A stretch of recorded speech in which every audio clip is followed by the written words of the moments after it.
Oh, ano Pepe? Ngayong huling araw mo na. Napag-isipan mo na ba? Na bumalik sa simbahang Katoliko? Ipagpaumanhin mo, Padre Vicente. Ngunit buo na ang aking bisyon na tumiwalag sa kami ng mga praile, sapagkat hindi ko maaari turing na kaurang mga praile na siyang kalaban ng ating bayan. Ngunit, para din ito sa iyong sarili. Isipin mo nang mabuti yun. Kahit haliga na, magbalik ka na sa simbahang Katoliko.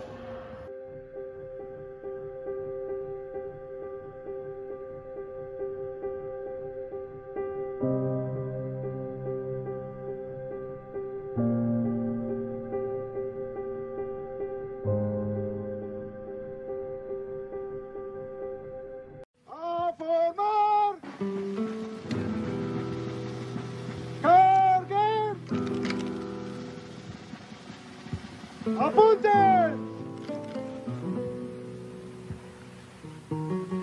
Consumatum est! Hanggang sa aking huling hininga. Consumatum est! Ang sino mang lumabastangan sa inang bayan ay siyang kaaway ng aking sinilangan.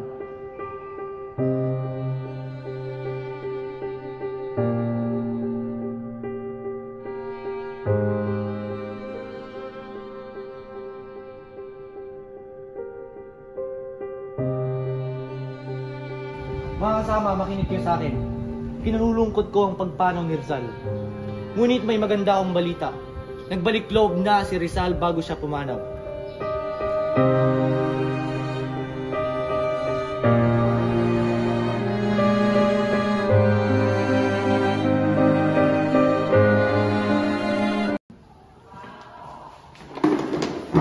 General, ako ay may magandang balita. At ano naman ang balitang iyan? Si Padre Vicente ay nag-anunsyo sa ating bayan na muna bumalik na si Rizal sa ating simbahan. Magandang balita ito. Ikakalakas dito ang operasyon ng kolonyal na magiging dahilan ng pag-alis ng mga martir na tinatanging ni Rizal. Halika, samahan mo ako at usisain natin ang mga tao upang masiguro ang ating mga plano.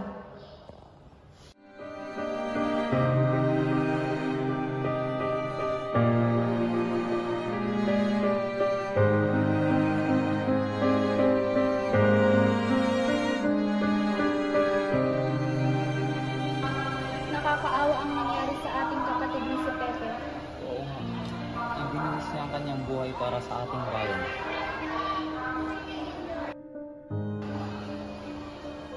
Binibining Trinidad, Ginoong Asyan. Nais ko lang malaman niyo si Padre Vicente na sa bayan, nag-aanunsyo na bumalik na raw si Rizal sa simbahang Katoliko. Pasyano, ano itong minumungkahi ng taga-balita? Hindi ko rin alam, Trinidad, dahil hindi ito nasabi ng ating kapatid. Halina to, sisahin natin ito.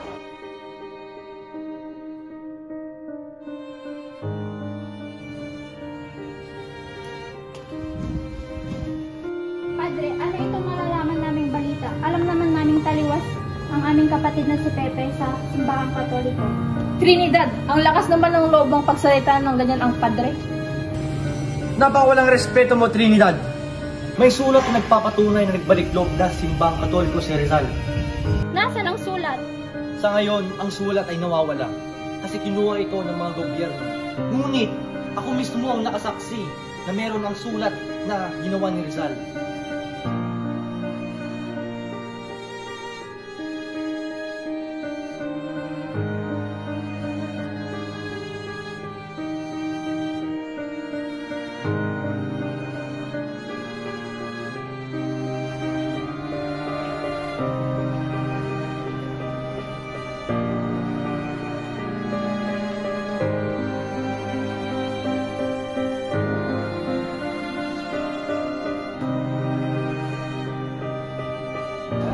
Sa wakas, magwawakas na din ang magiging martir ni Pepe dahil sa liham niya.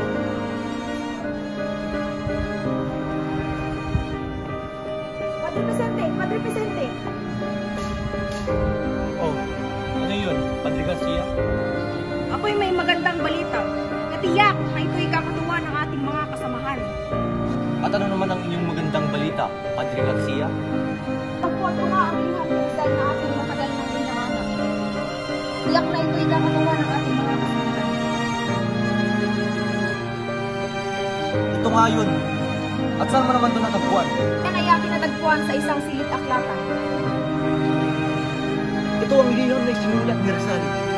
Halika na at pabalita natin sa kanya ito. Tiyak na ikakatuwa nila ito.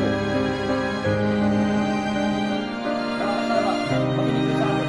Nandito kami ni Padre Garcia upang hinayag sa inyo ang magandang balita. Natagpuan na namin ang liham ni Rizal. Ito yung mismong natagpuan ni Padre Garcia sa isang silid aklatan. Tama ang sinasabi ni Padre Vicente.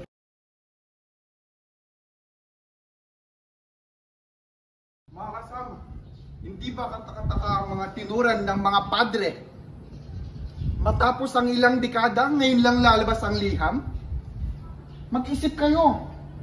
Para din to sa ating mga kakapwa Pilipino na sinakop ng mga kolonyal. Ang liham na yan ay magbibigay sa kanila ng kapangyarihan upang maging mas malakas ang kanilang kapangyarihan. Kailangan natin ipaglaban na si Rizal ay kontra sa mga praile. Ano? Hindi talaga kayo naniniwala? Andito na mismo ang patunay na meron ang isinulat na liham ni Rizal. Padre Vicente, hindi kami mangmang. Hindi kami pinanganak ngayon. Pagkatapos ng ilang dekada, ngayon lang lalabas ang liham.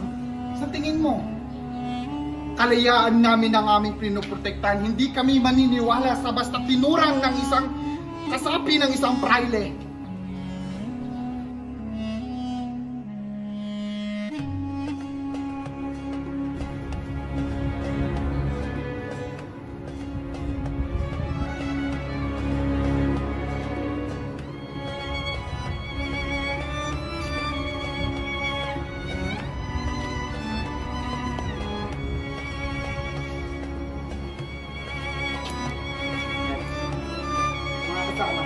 Huwag niyo paniwalaan si Padre Vicente. De Los Santos, yan na ang mismong patunay ang sinulat ni Rizal ang liham nito. Hindi sapat ang testimony nung nakita mo nagsulat. Ngunit ako ang mismong nakasaksi na nagbalintog na si Rizal sa simbahang Katoliko. Hindi sapat yung Padre, sapagkat karangalan namin mga Pilipino ang pinoprotektahan namin kasama ng liham na iyan. Hindi porket nasaksiyan mo. Ang liham, hindi ko masagbang gawa ni Rizal. Kung pagsasamahin, pagkukumparahin mo ang lahat ng sulatan. Itong liham nito ay maaaring gawan lang upang palakasin ang inyong mga kapangyarihan. Hindi namin pinapalakasan ang pangyayari namin. Hindi sinasabi ng namin ang katotohanan na nagbaliklog na si Rizal sa simbahang Katoliko. Hindi sapat yan. Hindi yan sapat, Padre. Dahil kami lang mga kababayan ko ay pinoprotektahan namin ang mga Ano ang sinasabi namin walang kwenta? Hindi namin sinasabi na wala kayong kwenta. Ngunit, karapatan namin ipaglaban. O sige, paglaban nyo!